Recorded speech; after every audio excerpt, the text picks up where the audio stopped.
Here we are, and welcome to another episode of the Friday Night Movie Podcast. Today, we've got back with us one of our great guests from last year, one of the luminaries of not only the academic world, but I would say one of our best Jewish experts on all things Jewish. We've got Jonathan Branfman, author of UBU, and UBU, The Kid's Guide to Gender, Sexuality, and Family. You also can check out all of his stuff at jonathanbranfman.com. He is back with us, and it's going to be an amazing discussion because this is really the continuation of our last conversation. The first time we talked about just Jewishness in movies and television, but we hinted at, we nibbled around the edges of Hanukkah and teen sex comedies. So Jonathan is back with us. Jonathan, we'll get to you in a moment, but thank you so much for being here. Thank you for having me. And Lily is somewhere between locked out of her apartment and trying to get crackers, so she will be along momentarily. Becky, who is watching two children by herself and nursing one of them, is very much on time. Becky, how are you doing? First of all, I love the exaggeration of that. I'm really just with the newborn nursing, and the older one is out of the house with her dad right now. So it's pretty tame over here. Although, yes, I am nursing my child while podcasting, continuing to prove that I am the most hardcore podcaster. And watch out, I also prepared for today's episode. It's going to be so. We know who's winning. Before we get into the episode, Beck, I want to say a few words about a new social platform that the three of us just joined, / I just joined and forced you guys to join, like so many things, kind of like this podcast. It was introduced to me by Ryan Walker from Beanstalk Library, one of our former guests. It is called Letterboxd, Letterboxd. There's no E before the D. And it is an app / website where you can catalog and rate every movie you've ever seen, which immediately, I love a good listing situation.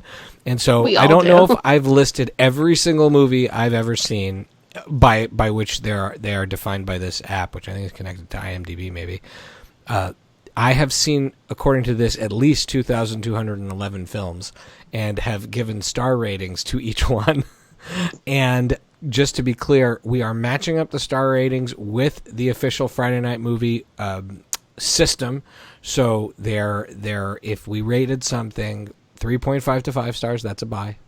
If we rated something 3 to 2 stars, that's a rent, and below 2 stars is a meh. So I hope people who are listening join us on Letterboxd and check it out. It is really a lot of fun. Becky, you have rated one movie so far, I think. I haven't had a chance. I haven't had a chance to do a deep dive like you. But you really liked Little Women, so I really did like Little Women. I'm not sure I need to rate other ones. That so far is at the top of my list anyway. So now, Jonathan, you are back here with us. The last time we saw you, it was right before the Jewish holidays, and we, again, like I said, like the edges of a delicious latke, we nibbled around talking about Hanukkah. How was your Hanukkah and holiday season this year? My Hanukkah was great. For the first time in years, I got to spend the whole holiday visiting family in New Jersey. We did the menorah together every night. The cat did the menorah with us. I'm not sure how she felt about it. I also made latkes at home and got to taste latkes made from purple potatoes, which was very exciting. So all around, it was great. How about you? Becky and I were together. Our families were together in Berkeley, and it was lovely. We did candles every single night. I think we kept the consistent tradition of our family wasn't like amazing at giving Hanukkah presents. It was a pretty low-key holiday. We had a lot of fun. My kids, the presents, I think at a certain point we were just grabbing things out of Becky's drawers and wrapping them and giving them as presents to the kids. Thank goodness people like Becky's in-laws left gifts for our kids, because at a certain point they would not have been getting any gifts anymore. I feel like our family does Hanukkah very much the way it's represented on TV, which I know we'll get into later, which is that we put up one sign that says Happy Hanukkah and like give each other, like socks and like pencil erasers and like and calendar. Mom always does a calendar. And Allie believes in the calendar too. I actually wonder if that is a binding tradition in all Hanukkah. So that is a great comment on Hanukkah, and that is a great comment on how Hanukkah is represented in pop culture. How do you guys feel about how Hanukkah is represented in television and movies? I have mixed feelings. I think that sometimes a lot of Jewish traditions, including Hanukkah, are presented as these annoying things that children have to put up with from their weird, out-of-touch parents. We talked a little bit about this last time when we discussed Big Mouth and its depiction of bar mitzvahs. And I think that also comes up in like the Rugrats Hanukkah. And I mentioned Rugrats because I have so many friends, especially from when I worked in Ohio, who grew up, never meeting a Jew, and they've told me their knowledge of Jewish holidays came only from the Rugrats. So, I don't know. Bananas. Yeah, it is. It is. What's so funny is that for me, like when people talk about Hanukkah and Christmas specials, the only ones I know of for kids are the Rugrats ones. They're the only ones that went back to the Jewish well multiple times.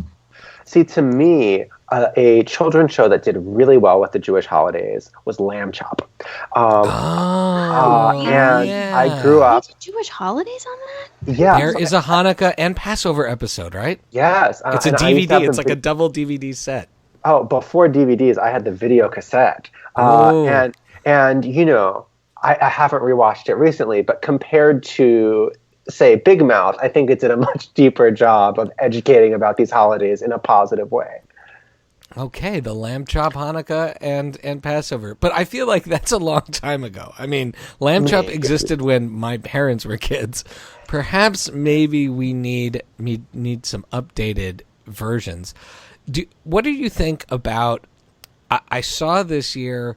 I did not watch it, but you know how there are these Hallmark movies? Within that, I believe they did a Hanukkah Christmas episode this year. I don't know if you read about that.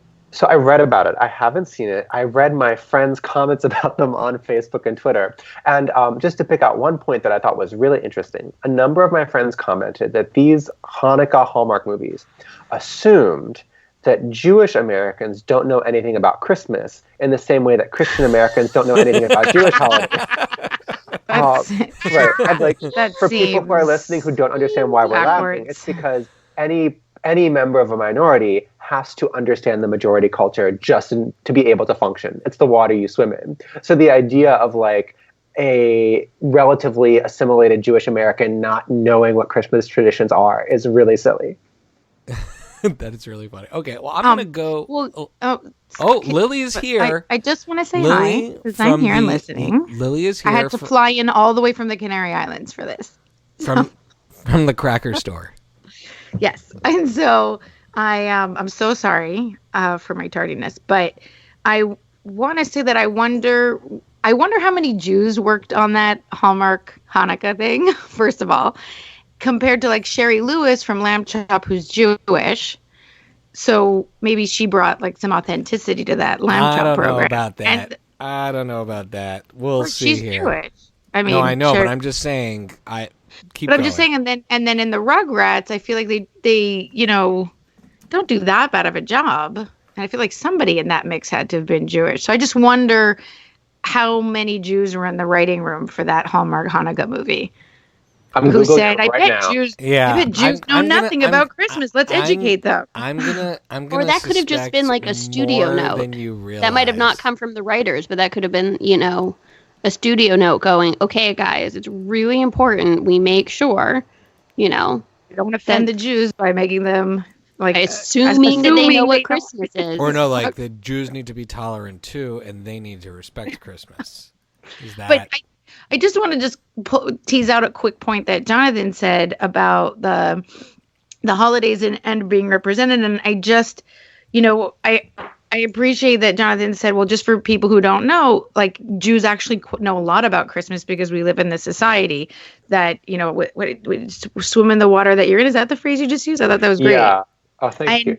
And on the flip side, a friend of mine, after our wonderful podcast with you the last time, a dear friend of mine who's Christian wrote me and she said, I feel like I needed a bit more of an explanation. I don't know what you mean by Maisel being offensive to Jews. And she's like, not in an offensive way. I literally, what's offensive to you? And I was like, oh shit. Like we kind of, I guess, just get it in a way. And maybe we didn't explain it enough or don't explain it enough on the flip side. And I was like, well, a perfect example, I think what Becky's the one that really was talking about it, but I think what she may have meant was the way Yom Kippur is represented.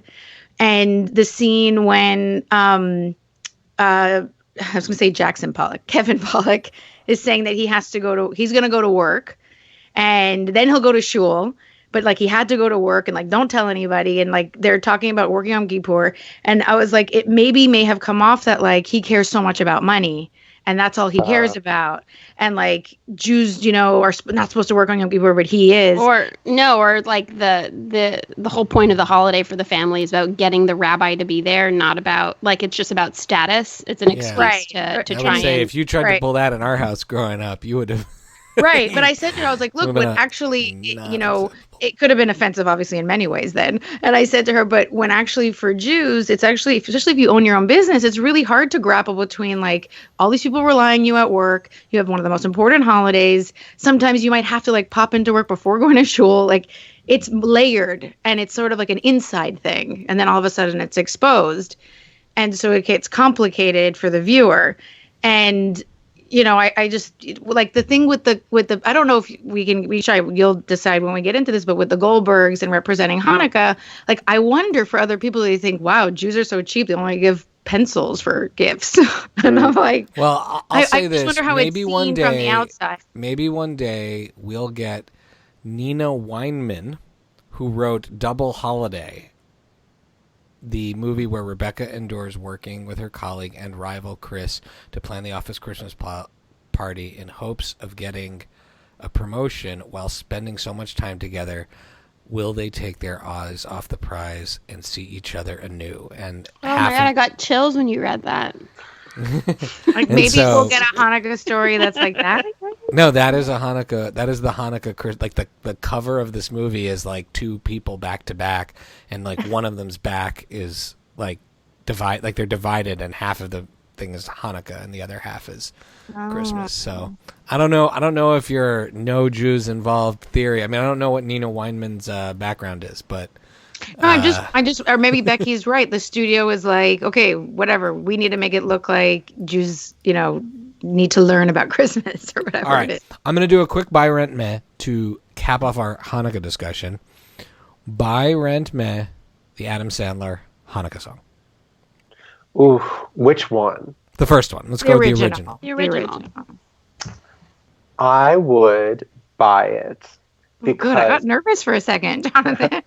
well, some of the later editions have like much grosser, more misogynist jokes about some stars. So the first one, I think, actually captures something sort of sweet about speaking to a child who may feel isolated because they're the only Jewish kid. And it's not necessarily about uncloseting all these Jewish stars. It's about letting this kid know, here are all these people you look up to who actually share an experience. That's a great... I mean, obviously the way you put things is excellent because that's your job. But I think that's a fantastic way to say it, like to use that metaphor of like, it's not like snooping, like, revealing the secret identity of all these hidden gorgeous Jews. It's, hey, look who else is Jewish in pop culture. But can you repeat, like, wait, I saw your notes about Goldie Hawn and Paul Newman. Oh, yeah. So there's an interesting line in the song where he says that Paul Newman and Goldie Hawn, if you put them together, they're each Jewish, but if you put them together, you would make one gorgeous-looking Jew, which is so interesting because they specifically embody white Christian norms of beauty, like blonde, small nose, etc. And Paul Newman specifically was the star of the 1960 film Exodus, which was the first American movie to depict a Jewish male character as sexy and masculine. And it's also interesting because he and the one like Jewish female romantic lead are glowingly blonde, and all the other Jews in the movie I think to audiences today, all the other Jews in the movie would not even be recognizable as Jewish characters. They would be read as South Asian or Arab characters. So like all the other Jews in the movie are either themselves people of color or they're probably in brownface given the time period. And then these two Jewish characters who are meant to be appealing to white Christian audiences are angelically blonde.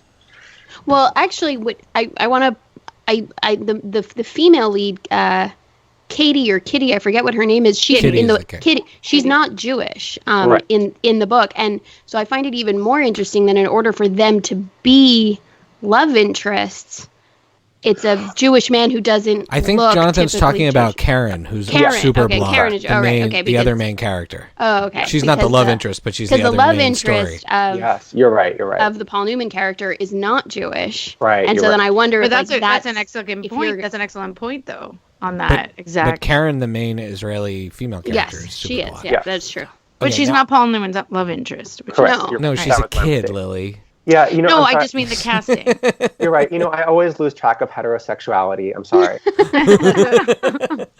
Okay, this is the first one that comes to my mind, which I remember seeing on TV at the time, and it's from the 90s. It is Jay Thomas and Susan Dey in a show called Love and War. Such a weird reference. It's such a bizarre, I'm so sorry. I mean, Jay Thomas is adorable, but I did not even remember that show existed. And then I went on down a rabbit hole on YouTube watching clips of it. And there's this whole thing about him and his non-Jewish girlfriend doing Hanukkah together. And on one hand, it was probably one of the more detailed, accurate explanations, and he actually pronounces the words relatively well, which isn't usually done. Even his girlfriend makes an effort to understand the words. And at the same time, it's very much that almost like low-key our holidays. Now, granted, our holiday isn't as big a deal as Christmas, but there's a little bit of shame involved there. Mm-hmm. I rent that one for that reason. I like it, but when you look back at it, there's just a twinge of shame in there. How about, did you guys get a chance to check it out? Yeah. And I didn't maybe pick up. I thought it was actually pretty cool the way he sets it all up and explains it, and then she made an effort as well, and then afterwards he's just like, no, that's it, there's nothing more. That's what we do. And of course we know that some people do latkes and have a party, but the truth is that's it, that's the essence of it. And I of course he could have elaborated more, but I thought that was better than what they did on Friends. Of course at the time watching Friends, the Hanukkah armadillo, I thought that, of course, as a kid, I thought that was funny, but I cannot tell you how many people have come up to me today, since I have a kid, and said to me, oh, you don't have Santa, or you don't have the Three Kings, which is a really big deal here. And because they have the Friends reference, they go, but I bet you could just get a Hanukkah armadillo. And I'm like, but I wouldn't, because that's not actually a thing, and it actually feels really offensive now that you're saying it to me. That's not, damn it, Ross Geller. Funny at the time. But so I feel compared to Jay Thomas, I was that was actually pretty good. That is a really good point. Okay, let's go to two more. The Goldbergs, my favorite. This is a buy for me. Goldberg's A Christmas Story, which is the Super Hanukkah episode where they try to make Hanukkah more like Christmas, but then the grandfather shames them into respecting their traditions with the great George Segal. Of course, that's a buy for me. How about you guys? I feel like my response to all of the Goldbergs is meh. Okay, that's fair. I love them, but I love that you bring a different perspective, so hit us with it. I think that's really important. Because otherwise, this would just be a Goldberg propaganda podcast, so we need to balance it. Which you have with the Goldner. You already have that. I've just never gotten past the opening of the very first episode when the main character describes his mother as my overbearing Jewish smother. And I was like, oh my God, it's the 21st century. Can we not at all question these stereotypes of Jewish femininity? Can Jewish men please stop blaming Jewish women for their own questions about how they fit in American society and American gender? Oh, bold.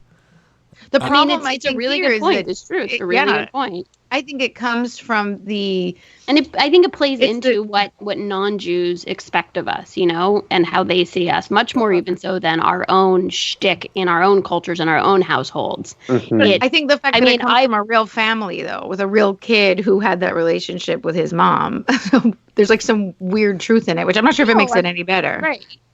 This doesn't mean it's untrue. It's just how you position it to the rest of the world. Fair. Now, the last one here, Jonathan brought to the table here. I had not heard of this at all, so you're going to have to give us some context Blew here. my mind. Don't get it. Do not get it. This is How We Do It, which was a drag. It's a drag video. This?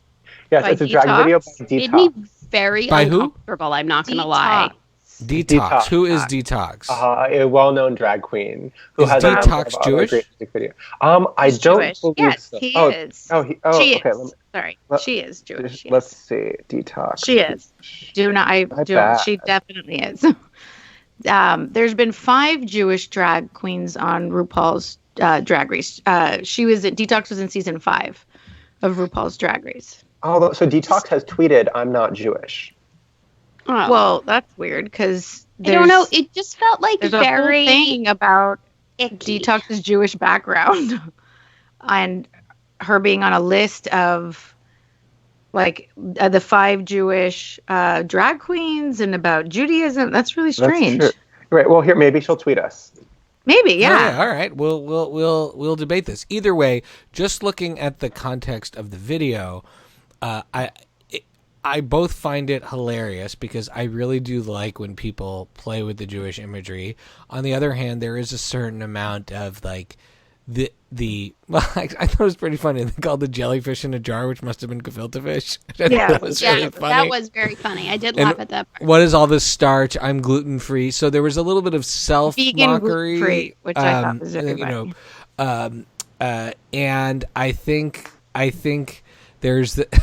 It just seemed odd that the thing that made the character in the video like being Jewish were some stereotypes that I'm not sure how I feel about. I like money and I like being the best at things. Was that the part which I think internally in the Jewish world could be a funny thing, but it is uncomfortable to see. Now, when you put that in the context of a video done by a famous drag queen, it is all much funnier and seems like it all goes together a lot better. Can I ask But you I guys, don't though? It's weird that I was like, I'm confused about this, and I'm pretty sure I'm offended, but I also really liked it. And then when I read like 3 or 4 articles about that she's Jewish, so I was like, oh, I feel a lot better about this. Now that it's put into question her background, which it should be just regardless. Like, shouldn't it not matter? And then we should be able to judge it, or does it matter if the person is Jewish or not? Are we less offended? I don't know if it matters in this case, to be honest, but I think it does matter. But Jonathan, can you give us what is the background of this and what's your take on this video? Well, I mean, so this video in particular, what I find enjoyable about it is how it kind of the butt of the joke is the dominant society's ignorance about Jews. Whereas in the Goldbergs, I often feel like the butt of the joke is these like Jews with their weird traditions that just aren't as fun as Christmas. Or like on Big Mouth. Right. So like, Big Mouth also. Yeah. So the moment where Detox as the, non-Jewish girlfriend doesn't understand what Hanukkah, doesn't even understand that Hanukkah is a word. And she's like, oh, I thought he just sneezed. I thought that, did a really effective job at kind of punching up, by which I mean making fun of like the dominant culture's ignorance rather than punching down at a minoritized group's kind of marginalization. Everyone who is listening, I hope they feel smarter every time Jonathan comes on, because I had literally felt my brain growing during that last comment. I will say that, like, can I just say that it was the one time I delved deep into the YouTube comments on the video, because I think there was a chunk of people who were very offended.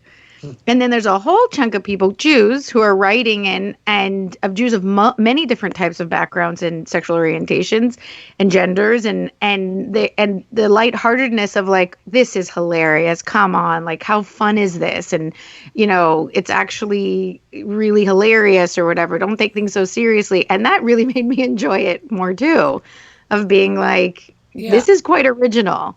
I mean, I love the Maccabees. I could listen to those songs all day, but it's fun to kind of have something very out there and different about Hanukkah. An honorable mention I have out there is, it was a Funny or Die skit called Black and Jewish. An honorable mention on intersectionality. Yes. That to me is actually one of the cooler Hanukkah send-ups that exists. I don't remember the artists that actually. Oh yeah, Kaylee Hawk and Katarina Graham. And Katarina Graham plays Bonnie on Vampire Diaries. Yes, that is according to the. I did not watch Vampire Diaries, but I did. But life as a teenager can be hard, and I feel like shows like Vampire Diaries are really important, as have been so many of the teen sex comedies that we grew up with, which leads us to our main topic of the day: teen sex comedies. We have had many questions about this. This is a topic that has come up many times. We've had actual teenagers on the show to ask them, which kind of, like, now that I think about it, seems like hopefully we didn't, traumatize anyone. Let's start at the top. Jonathan, you're an expert in this. Can teen sex comedies be used to teach sex ed broadly as a genre? And if there are ones that you think are better than others, throw them in right now. Well, I think one show that's definitely trying to do that is the Netflix show Sex Education. Wow. And where explicitly it's a teen sex comedy that's also about educating about sex. I think probably there are other formats that can be more useful. Like now there are so many great multimedia websites like Fuck Yes that are, or Scarletine, that are made, not just to be a narrative sex comedy with a little bit of sex information on the side, but actually meant to engage young people with the information they need when they need it. Oh, wow. Okay. All right. Yeah, Okay, so I don't think historically teen sex comedies should have good been example. used or remotely good examples of educating. But they are still things American that Pie. I mean, like truly, it's. But it's amazing how much people still learn or claim they learned from them. So it's an interesting. But I think to Jonathan's point, if there's better multimedia stuff out there right now, then that might be more. I think that's perfect of like in our generation and the one before us, but definitely like the 80s, forget it, God, and our generation a little bit better. But that just goes to show you if American Pie, and that's great if it did like teach anybody something positive, besides the use of bakeries, then I think that it's sort of like multiple uses for a bakery. Besides that, I'm like, well, then how bad is the what does that reflect on our society of how horrible the education is if this is poor kids have to learn positive sex habits? Oh, well, I have an answer for that. So, right. Working in gender studies, some of the work I enjoy most is teaching holistic sex education. And consistently, my students tell horror stories about their high school sex ed. The best one I heard this year was one of my students who went to high school in a rural part of a state that I won't name, in which their entire high school sex ed was all the girls were sat down in one classroom. They were showed a clip from the TV series Friday Night Lights, in which a young woman cheats on her boyfriend and then is publicly shamed by the whole school. The teacher then turned off the clip, turned to the girls and said, "This is what happens when you have sex." And that was their entire sex education. Wow. That's like, you should have just said, "I'll save you guys time. I'm not going to ruin a great show. Y'all are sluts." And because that would have been more time efficient. Wow. Yeah. That's wow. Scary. That's scary. Then I'm like, go watch American Pie, learn something. Right. But Lily, I would say, did our high school even have sex ed? I don't think our high school had it. They did. They divided the boys and girls, though. We weren't. I don't remember. Mine did, and the kids No behaved like horribly. And so here's a question I have. Boys and girls were separated for sure. We did not see them do the condom thing. I remember that perfectly. Because, God forbid, we would have to put a condom on, or know how one should be put on so that nobody fucks it up. Because we're the ones that we wouldn't be getting pregnant, right? So, or sexually transmitted disease. It's unbelievable. We were separated for sure. So Jonathan, that was something that was big, and it was in some ways progressive because the boys and girls could be more open. But with nowadays, with different sexuality and gender identity in schools, would you say just keep everybody together? And how do you think you can do it in a way that kids don't explode with hormones? Because I remember now, I had a particularly badly behaved high school. I had a particularly bad one. But what can people do to keep the glass in line and keep the kids from ruining it? That's a good question. So I've always taught sex ed to either high school students or college students. So I'm sure that teaching it for middle schoolers comes with different behavioral challenges. But I think students know when you're being candid and when you're being ridiculous. So much high school sex ed is like, remember, kids never have sex. And like the students sense the insincerity and they sense that it's so not applicable to their lives. So when my colleagues and I open sex ed, we often say, like, raise your hand if your high school sex ed was totally awesome. And nobody raises their hand and the whole room laughs. And it's like, okay, we can acknowledge we have all been served poorly by sex ed. And now we're going to give you great sex ed that actually helps you in your lives.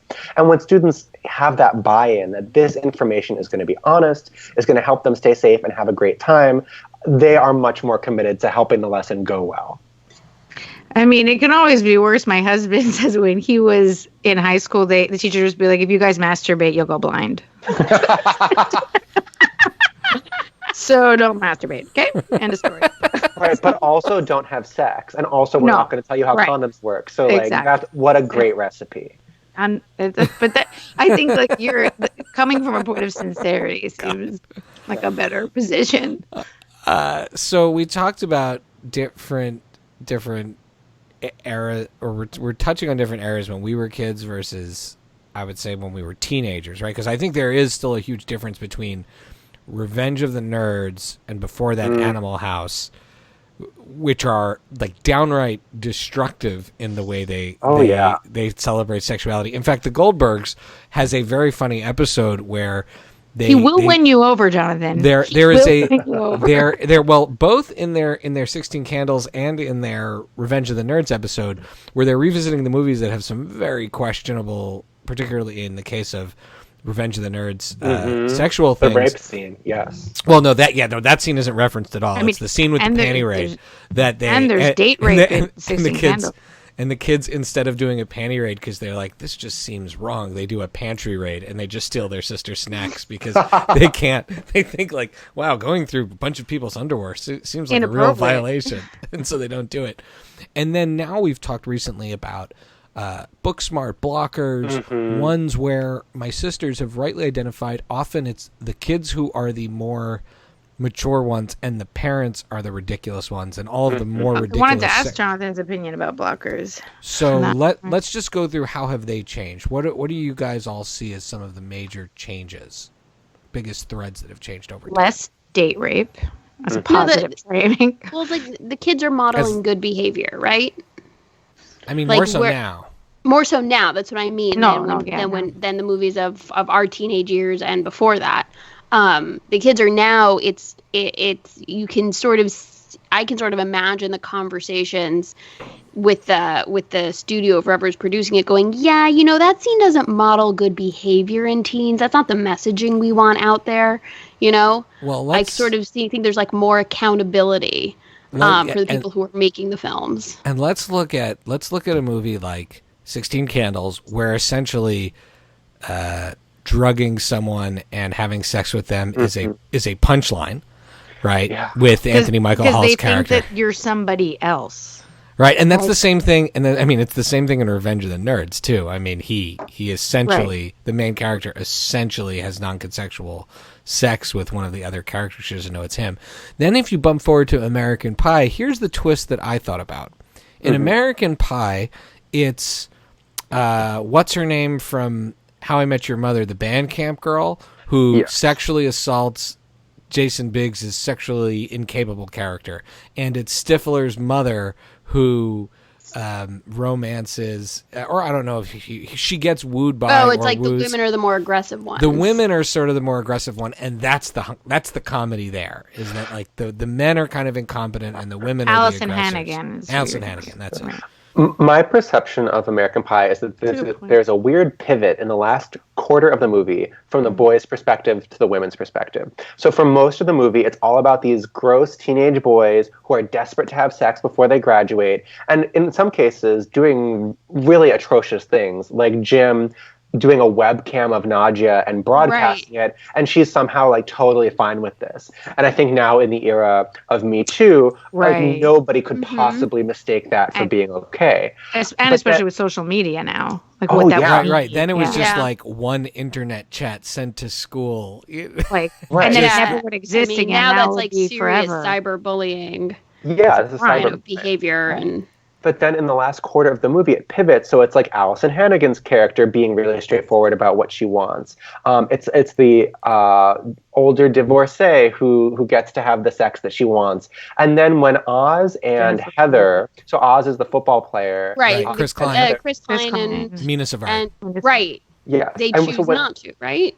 No, well, I think no, they have sex, but they choose not to tell anyone.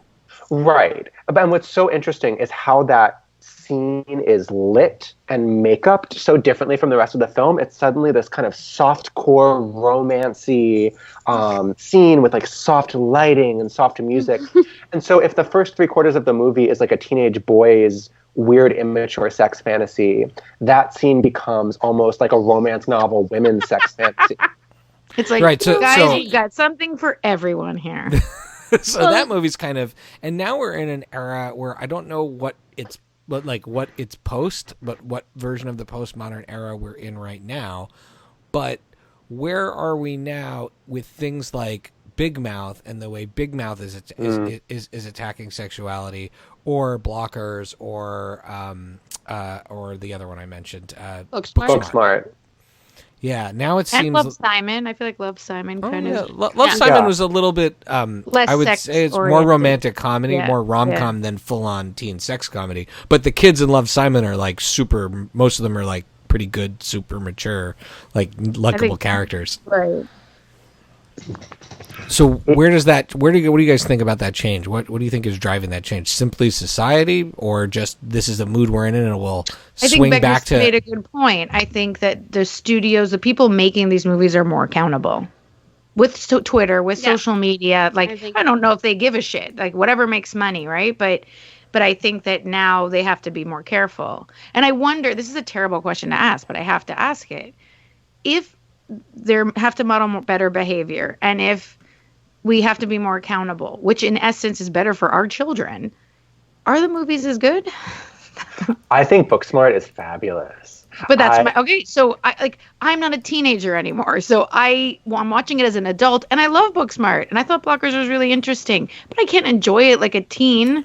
But you're not a teen anymore, and I think that's part right. That's of what I'm saying. Well, maybe a question is, are teen sex comedies ever really for teenagers, or ever just for teenagers? Or is the intended audience also adults who are going to be like, oh my God, I remember these crazy sadly, remember, do you guys remember how big a deal American Pie was? That was such a big deal. Sadly, Booksmart is not as big a deal as American Pie was. That's true. But I also think we live, and especially kids now live in such a saturated media environment. It's hard for anything to be that big of a deal because even while you're in the movie theater, you're tweeting about something else. So it's hard to fully unify long-term. Right, you're right. When American Pie came out, there was no social media the way that we know it now. There was, that was it. That was the only outlet for something like that. There was no YouTube. There was people just talked about it. Yeah, when you think about what that experience, think about when South Park came out, and then think about the fact that Big Mouth exists. If Big Mouth existed when we were teenagers, just on regular TV, people's children's head would have just exploded. It would have been the biggest thing ever. And now it's a niche cult animated comedy that people who dig that deep into Netflix watch, and who are mostly grown-ups. When I was a kid, I think I would have been traumatized. I'm not even kidding. What? If Big Mouth was on when I was 13 and I came upon that and I watched it in a good way, but mine would have been blown. I haven't heard people talk about sex until now. I haven't seen it yet, but maybe Jonathan, you have. Netflix has a new show. I think it's called Sex Explained. Maybe that's what it's called. I'm not sure. Yes, and it's actually it's like a little mini series, and it is basically a sex education show. And I haven't seen it yet. But I haven't either. That's great. Check it out. Let me know what you think. I'm very curious. So let's unpack Big Mouth for a moment. Animated series created by Nick Kroll. It to me is one of the more interesting, informative shows in the way it handles a lot of different issues. Of course, it's also like really absurd and gross, particularly when you have the hormone characters and some of the, again, the adult characters are particularly depraved. There is an element of the show, though, that I think is extremely educational. And there's one episode in particular I think it's the first season, and it's the one that I actually show people first when they want to know, when they want to know. And it's the one with the theater, where the one where with the play, and it's like there's a whole sexual consent episode. Sexual consent. I got to find the name of the episode, and it has one of the voices of the main character, or not the main character, but the main guest star, is a very recognizable voice, and this is killing me right now. So hang on one second, people. Maya Rudolph. The name of the episode is The Head Push. Oh yeah, no, doesn't that take place at a party? It takes place at a party, but theater isn't. But there's a whole theater component to it, right? Because he's in the visiting character is the visiting character who is the guy who is pushing himself on women is the actor, right? And that's his whole bit. Anyways, I think so. Okay. Anyways, The Head Push. Do you guys all remember this episode? Yeah. Yes. The whole thing is that he hooks up with Nick Kroll's character's sister, and he pushes her head down, and then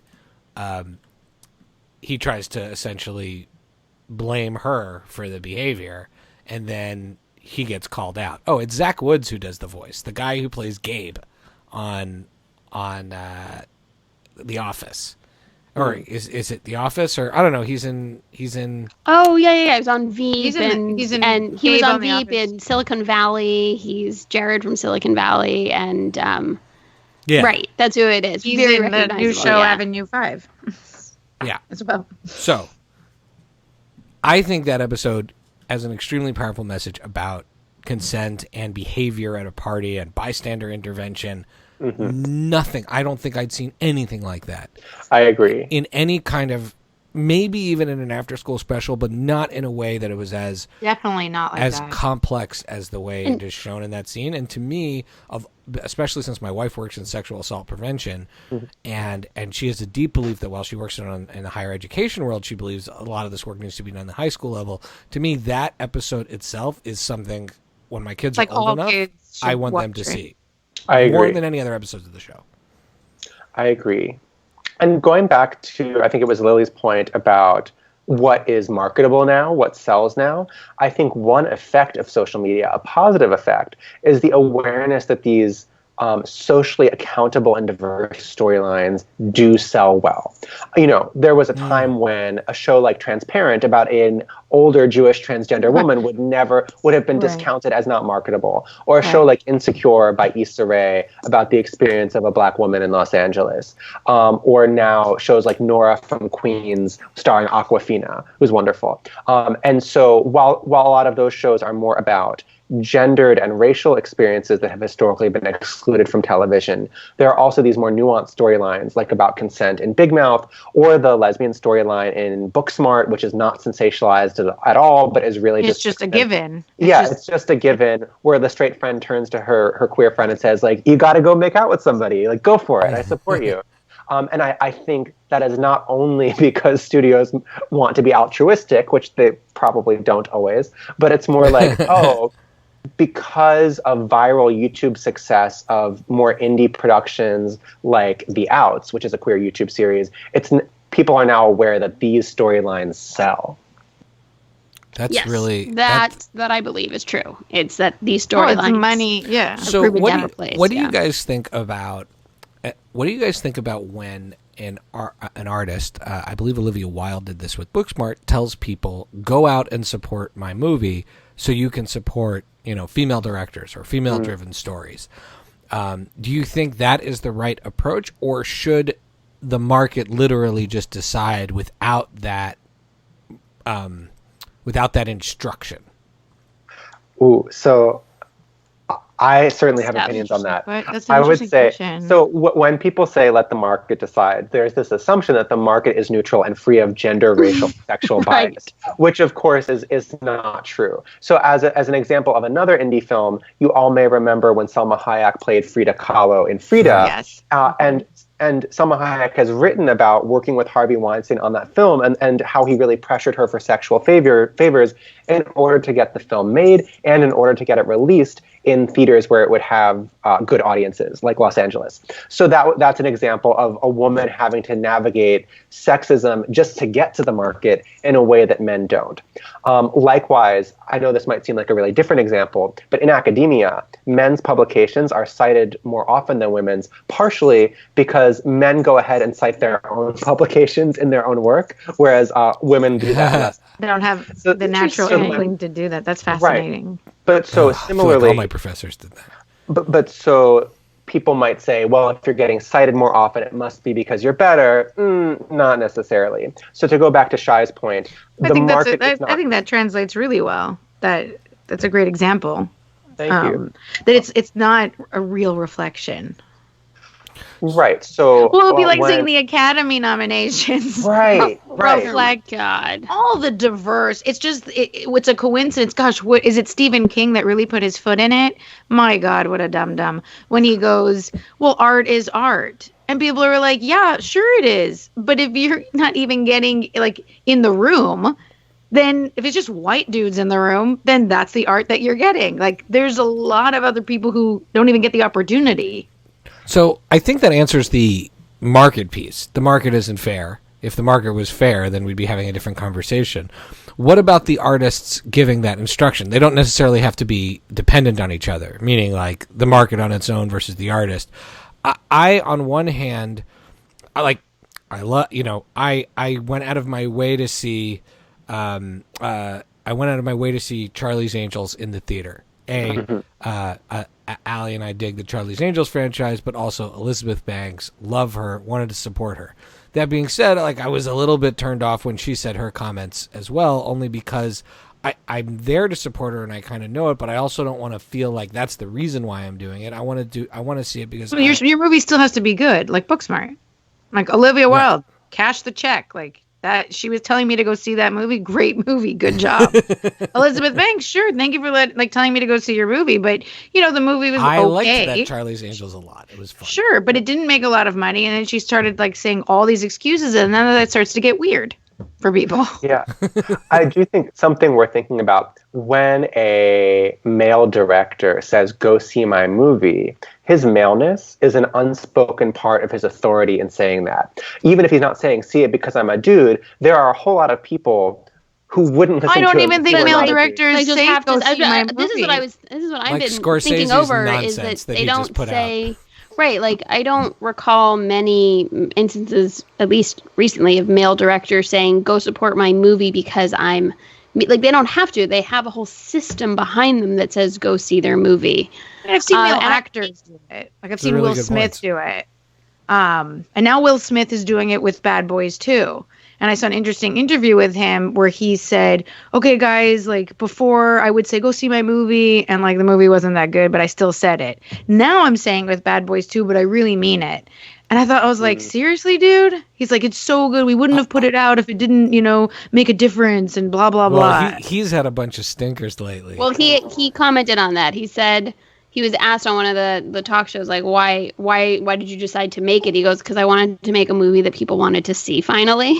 And he just says, like, point blank. I mean, he's like, I'm tired. He's like, no one wants to see The Pursuit of Happiness Part 2. People want to see Bad Boys, so I'm going to make it.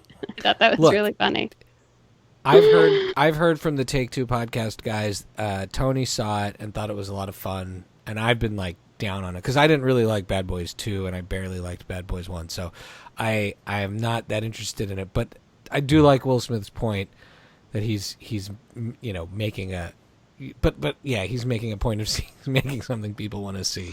Look, people got really upset. You have to motivate people to engage in anything, and that's what you need to find motivation. Point. So if there are people out there hold on. If there are people out there and their motivation is to go see something because it was made by a woman, or because it has a queer storyline, or because it has, a different, the lead character is is more of like a niche market, then let that be the motivation. I think it's okay to motivate people to go engage with content or to go see something. It doesn't bother me in any way. That is a really especially when good we're point. bombarded with so much content of an indie film.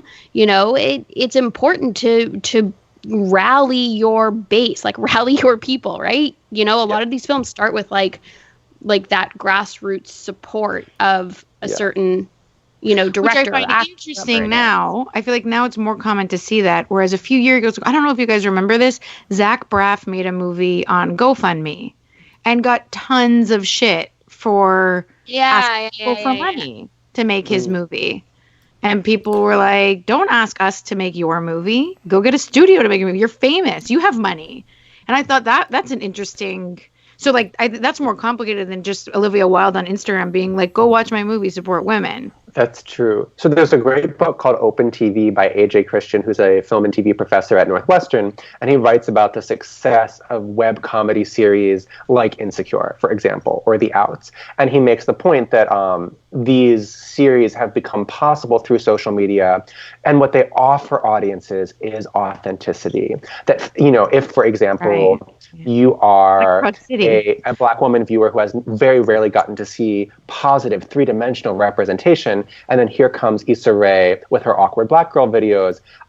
This is somebody who really appeals to her authenticity, and then Issa Rae has been able to leverage that fan base that she got through YouTube and other social media to go to HBO and say, like, this is marketable, and that's how it became Insecure, which is now prestige television. Right. And I mean, I discovered her through Insecure, and my interest in watching the show came from knowing that the lead actress was also the head writer and creator. Mm-hmm. And it's exactly that. It's authenticity.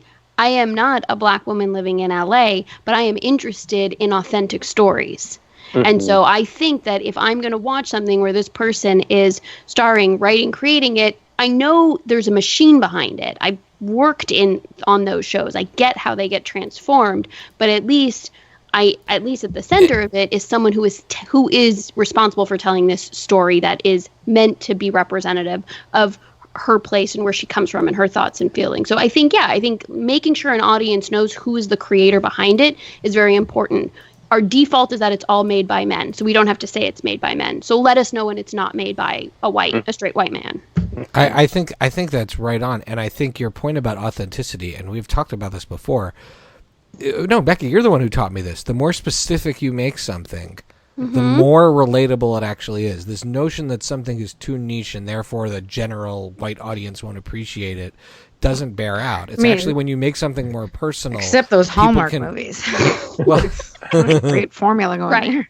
The more specific you get, the more broad I think the more broad of an appeal you have, because it's so human. People want to, if not sympathize with someone, they do want to empathize. I think that's why we engage in content. Are there any teen sex comedies that are in fact timeless? Is there one that? This is really hard. Does Clueless count? Are we counting Romeo and Juliet as a teen sex comedy? It's by definition not a comedy. It's a tragedy or drama. By literature definition, it's a tragedy. No, the main characters die at the end because of like a miscommunication. I'm not sure it's a happy ending. If they had texting, they'd be alive. Suicide, no. I do not think, I didn't think very hard on this to try and rack my brain for a timeless one, but my point of view is that they should not be timeless. If it's timeless, there's probably something wrong with it, because our perspective on sex changes, the way we engage with it changes, and then how we are representing it on screen through characters and storylines should change and evolve. I want to look back. I think that's a great point, and I wonder, like, our parents didn't know any better, so they showed us Animal House. And even Grease. And Mom told us all the time how funny Animal House was. I love both of those movies. But they didn't know any better. They have no excuse. They have an excuse. Will we let our children watch Grease? Right. Would you let your children watch 16 Candles, Animal House, Revenge of the Nerds? Okay, knowing what we know now? I'm going to differentiate each of those. So you mentioned Grease. Grease, I already started to show my kids because of the songs and like a lot of it, like, but they just didn't get it. They're like, "Why are there so many people in it, and why isn't there any talking?"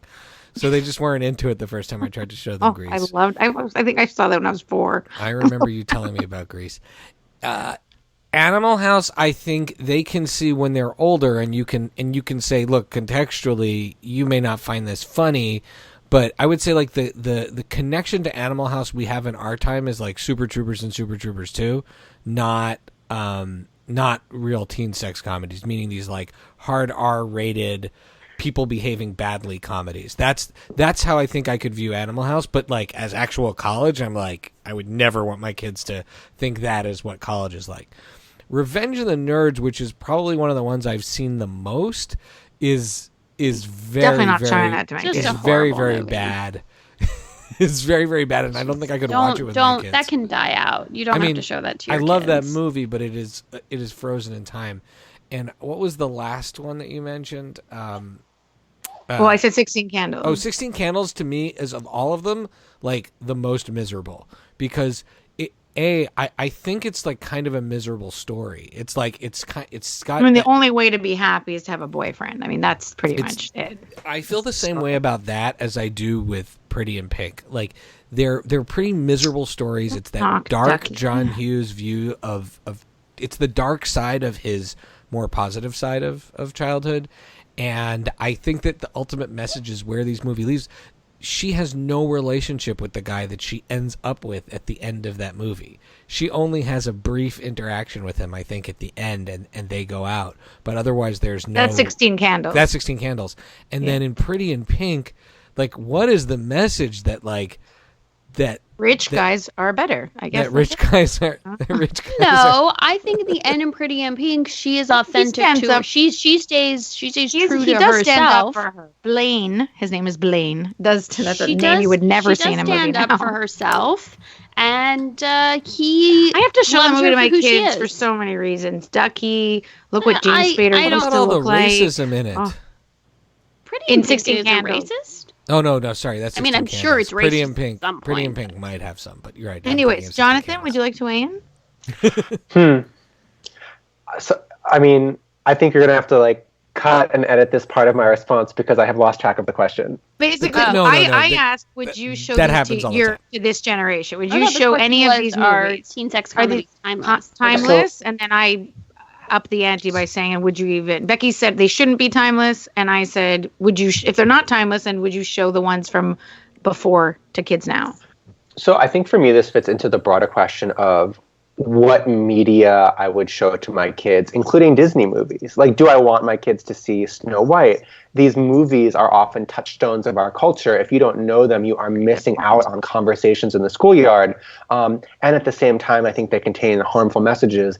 And something I'm still in the process of figuring out is how will I, when I have a 3-year-old kid, in like a child-appropriate way, initiate conversations about gaining some distance from this movie. That we can watch this movie and it can be fun and the songs can be fun, but we don't have to believe that Ariel's only option in life is to get with a man in order to be successful. While having no voice. No voice. Right, while having no voice. No right, agency. and I think I bet there are people out there already doing neat pedagogy, essentially doing the elementary school version of what I and other film studies folks do with adult college students. How can we see this movie, acknowledge that it exists, participate in these cultural conversations, but not buy into what it's selling? Right. Yeah. I do have to say that I think you should branch out to elementary school, number one. Oh, thank you. Number two, Well, the my- book does, right? I mean, my elementary Yeah, school sure, kid of course. read UBU, Sure. The Kid's Guide to Gender and Sexuality, Oh, Gender, thank- Sexuality, but- and Family by Jonathan but- Branfman. Available but I- on jonathanbranfman.com. and Amazon. But I Amazon. will say that I somehow got lucky that of all the Disney movies, I feel my 3-year-old has honed in on and really loves for some reason is Beauty and the Beast. And I like obsessed. And I Yeah, have but he to likes say, the farting larva show that we did, the Instagram, the like IGTV farting thing. larva show. So I'm not saying that like it reflects very much. I'm just saying that the very least while we're watching it, I could be like, I'm often like, look how much Belle likes books. And the gift that her new friend gives her is a library because she loves to read. And that's really important. And she makes a decision to leave him to go save her dad because family's the most important thing.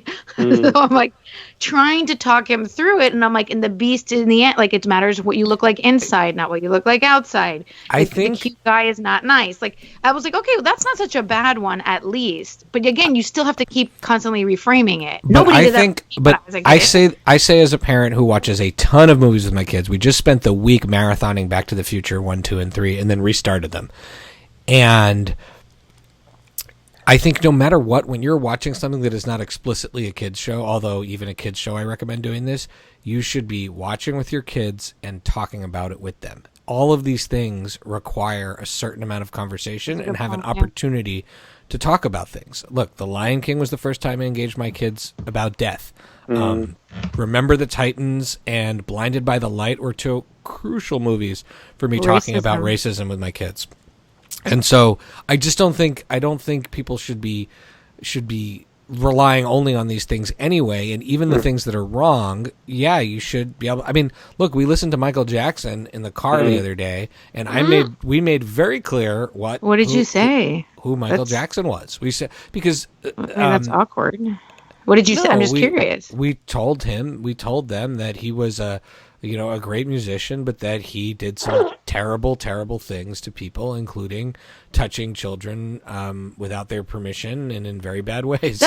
Oh my gosh! Wow. And they understand that about him, and they don't really want to. I mean, and let's just say, like, it's not like we listen to Michael Jackson all the time in our house. They don't want to listen to his music, But we weren't going to have that music pass by. And of all of the sort of shamed people out there, that Michael Jackson is the one that I hear the art the most. Like you can't even find the Cosby Show. I was visiting Becky in Berkeley, and I was looking at the TV sections, like the used TV sections, and you can find like horrific torture porn movies before you find someone selling a copy of a Cosby Show season. Whereas Michael Jackson, you hear at every party, on every radio, no matter what. It's not. I think it's also he never. I mean, there was a documentary which is pretty horrible, but he was acquitted in his trial and he died. And it's not like Cosby who's in jail. So I think like maybe that society can turn a blind eye or in a weird way glosses over. But my point is not to judge that. It's the fact that it won't disappear the way Cosby has. So therefore, if it's around, I got to talk to my kids about it. That's my point. Right. And I think that's the same with any movie you decide to show your kids. And I don't judge people for showing certain things to their kids. If like I wouldn't, I mean, there's not that much I wouldn't show to my kids, but like we know. But that's a good Lord thing. of the Rings. But I think if it's about how you engage people. Is there before we get to Rex and shoutouts, is there one of these movies you guys would like to reboot? And if you rebooted it, what would be the way you changed it?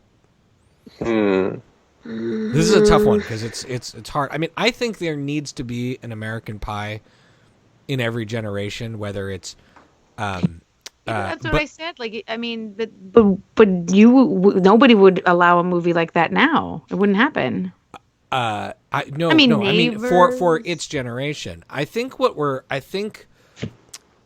I would want to see is an American Pie that is more squarely taking the perspectives of as many people as possible, not just like the guy's movie or the girl's movie. Education is a good example. It's funny, it's sweet. They talk about all kinds of deep, dark things.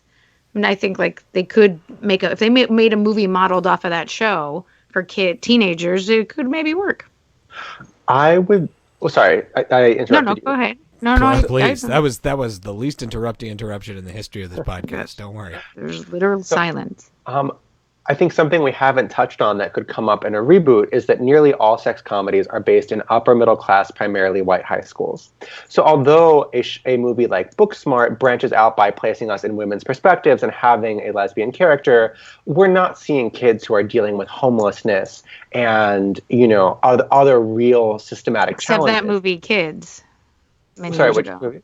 movie Kids. Do you Not remember a that? comedy, Lily. Not a comedy. I don't know if you not a thought that was comedy. supposed to be a comedy. No, when no, you not saw a it, comedy. but I guess, but I'm saying, like, can those dealing with homelessness be funny?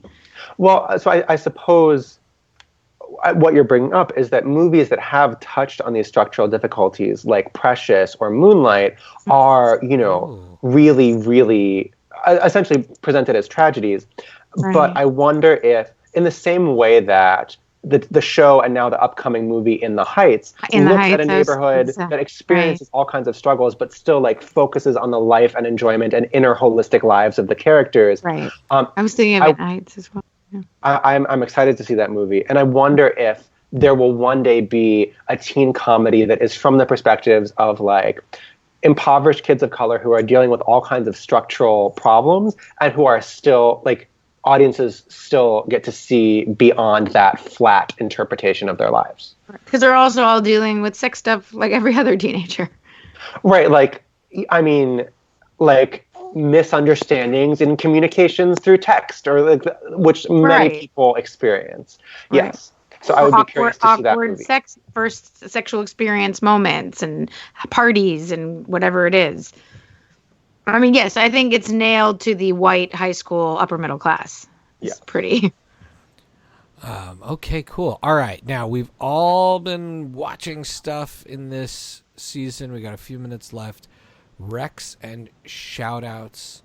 Jonathan, what do you got for us? I am loving the Netflix series Dairy Girls, which is a hilarious comedy set in a Catholic girls' school with one boy in northwestern Ireland. During the Troubles. And it's really hilarious, but also very timely now because with Brexit, there are all sorts of concerns about what's happening at that border now. In terms of movies, I loved Jojo Rabbit. What could possibly have made Hitler angrier than being played by a Jewish actor of mixed Ashkenazi and Maori New Zealander descent? And it's also a very sweet movie.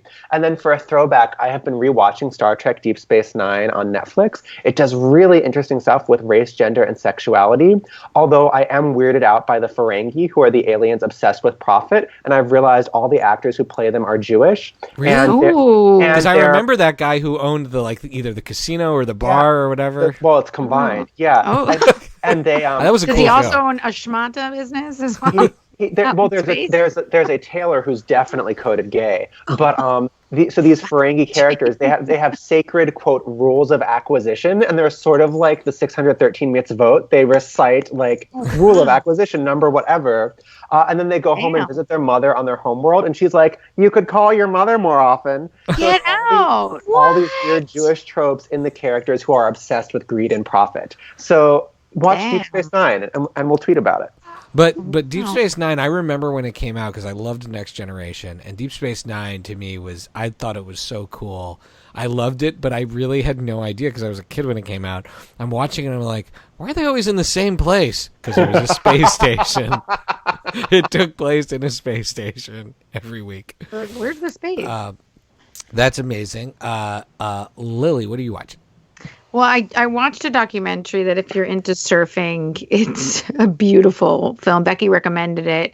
It's not as good to me as Andy Irons' Kiss by God, which is also like, again, I have after this, I'm going straight to watch the McGregor cowboy fight. So I have a bizarre part of my pop culture that is surfing and MMA and boxing because of my husband. Well, blink and you might miss that fight.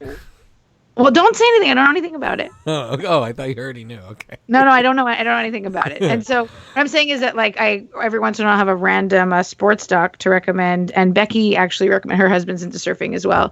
Momentum Generation, very cool. And like I think, if we want to talk about masculinity, I think you get a perspective of these top athletes who are sex symbols, especially Kelly Slater, and worth a ton of money and full on, like, extremely vulnerable, talk about really heavy, deep things. And you get like the other side of like their upbringing and their bond as like this group who made surfing pretty much, what it is for our generation.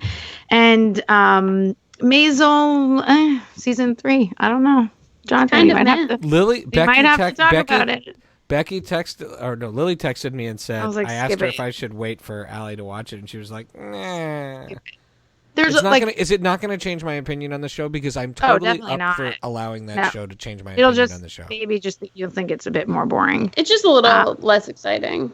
I mean, There's a a- lot Then less the last I mean, exciting. they should have called it season 3 the musical, because there is so many friggin' musical numbers in this show that I wrote Becky. I was just like, oh my, and the amount of times they talk about how they lost their fancy Upper West Side apartment. I was like, Becky, if they fucking bring up the apartment one more time, I'm going to kill myself. It's just a goddamn apartment, people. Ooh, while we're talking about Mrs. Maisel, I just want to mention the work of a really great fellow professor, Grace Please Overbeck. do. So her name is Grace Overbeck. She's currently at Duke University. She writes about the real Mrs. Maisel, Jean Carroll, and you should totally check out her work. Wow. She's wonderful. Amazing. Cool. That's an awesome shout out. Thank you Yeah. for sharing that. And so, yeah, I mean, I'll keep watching the show because I'm a fan of the show and the costumes are beautiful.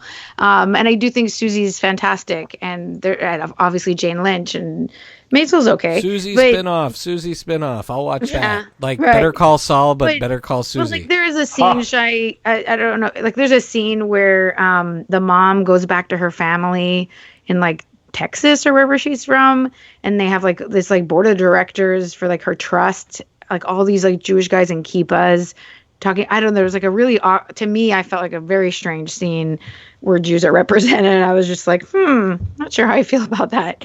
But other than that, there was not very much other offensive things, I think, in the show this season. It just was a bit boring.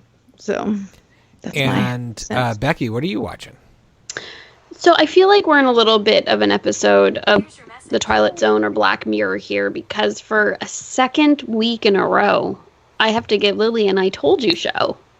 Toma. I I never get them. It took me three I never get an I tries Told to You get show. started, but I have to tell you, I got so into The Witcher. Like, I cannot believe how into that show. I got like I don't know. I did not need any supplemental reading to understand the figured out timeline I have a of question. characters. I have been pitching you guys Ash versus Evil Dead, sorry. one of Get my it up. all-time Anyway, favorite shows for Jonathan, years. we can just And keep you're talking. watching a show called The Witcher with dragons and witches and supernatural, but my supernatural show wasn't good enough It's for a you? lot of Henry Cavill grunting and like like There's a scene with him not in wearing a the shirt bath. from time to time. I'm not sure Ash versus Evil Dead has like a beefed up Henry Cavill being strong. Jonathan, my other I Told You show was that I had been after Becky to see The Politician, and then she saw it. Have you seen that show? I'd love to hear your thoughts on that show. It's been recommended to me so many times that I Oh, just you haven't have- gotten to it. You have to get to it, and you'll have to come back, and we'll talk about it. And then another show I've been watching, I found it on Netflix. I don't know where it comes from though, like what network it's on. It's called Great News. I think it's so funny. I I've feel been like that show was laughing my false advertising because it looks like Tina Fey's in it. She's and in- Rachel she's in, like, Dratch, the but then they're last- not really No, in the show. she's in like the last couple episodes of season 1 and the first Nicole of like Richie, season right? 2 or something. Yeah, she Nicole appears at the end of season 1. But I just honestly, I keep on thinking like, oh, this is gonna get like boring or lame. This isn't so cool, and then I just laugh my face off every episode. I am Nicole Richie's genuinely in into it, right? Nicole Richie is so good. She's so good in this show. Phrase I never thought I'd hear. She is I am- very funny, I am playing to her very- strength. I'm very intrigued by everything you were saying. So me, I finished You're the Worst, and that was a big emotional journey, and I did love the ending. So folks who were not sure if they were going to watch it until we said whether or not we liked it, I think all of us did really feel like it paid off well. I was in this moment of like, okay, what am I going to watch next? And I decided to, I wouldn't say challenge myself, but I went with higher quality stuff than simply just dipping back into easy watching shows. So I watched Barry season 2 again in a day, not even like Barry season 2 a day and a half. Barry is a show that I can absorb at like lightning years pace. It is such a great show, amazing acting, very dark. It's definitely going into Fargo territory. There's not going to be a happy ending. There can't be a happy ending to this show, but I love everything about it. Then because I've been so deep into Letterboxd, I've been just going down the rabbit hole of what movies haven't I seen, which there are many I haven't seen, but certain things just kind of pop up. And this movie, The Man Who Killed Hitler and Then the Bigfoot, starring Sam Neill, which is about it's a movie Dad would like. So whoever sees Dad next should recommend this movie to him. Sam Neill plays an old war veteran who killed Hitler on a secret mission, and who then is brought back to track Bigfoot. But it's not a monster movie. It's actually a very slow movie about a man thinking about his life and his mortality. It sounds like an the old worst Western movie ever. But it's Sam Neill at his best, and I would give it's a solid rent in the sense that I feel like if you're going to recommend anything by Sam Neill, you have to recommend Hunt for the Wilder People. Sorry, not Sam Neill, Sam Elliott. Oh, man, okay. That's right. Well, now nobody's listening. You don't love Sam Elliott? You're right, no one's paying attention. Sam Neill was in the Hunt for the Wilder People, which is amazing and a buy, and you guys recommended that to me, and wow, what a special, amazing movie. Taika Waititi, let him make all the movies. I don't know if there's anybody else who can make all of the movies like him. Agreed. He can make completely comedies. Agree. He can make Thor action Ragnarok. movies. Yeah. Thor Ragnarok. Just let him be the guy in charge of Star Wars. I'm sure he's too busy to do it, but whatever. And on top of that, he's putting Mark Hamill in What We Do in the Shadows season 2 or episode 2, whatever. But like he's probably going to use Mark Hamill better than Rian Johnson did. Ugh. Oh, anyway. For sure he will. For sure he will. And then at the recommendation of the Take Two guys, who said, Tony said this was like his best show of the year, I started Watchmen on HBO. Mm-hmm. And the first episode was getting great reviews. Gripping. I mean, Regina King, wow, she's so great. And I love seeing her in this lead role. So that's where I'm at. Now let's talk about where people can follow people. Jonathan, other than jonathanbranfman.com, where should people follow you?